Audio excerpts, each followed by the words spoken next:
Welcome back to Meeravani YouTube channel. మీ doctor Sundari ప్రేక్షకులందరికీ నూతన ఆంగ్ల సంవత్సర శుభాకాంక్షలు.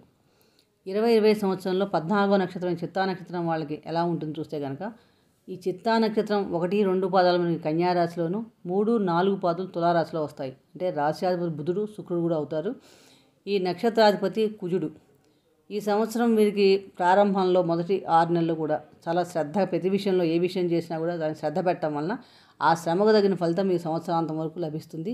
అలాగే మీ కృషి కూడా ఫలించి ఉద్యోగస్తులకి పదోన్నతి సూచనలు కూడా కనిపిస్తున్నాయి. కుటుంబంలో చిన్నపాటి వివాదాలు ఉండే అవకాశాలు ఎక్కువ ఉన్నాయి. కాబట్టి సమన్వయంతో వాటిని కొంచెం సహనంతో పరిష్కరించుకోండి.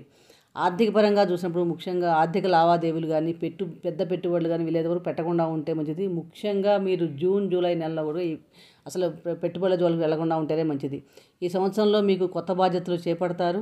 ఆరోగ్యపరంగా కంటికి సంబంధించిన సమస్యలు ఇబ్బంది పెట్టే అవకాశాలు ఎక్కువగా ఉన్నాయి. శుక్రవారం రోజు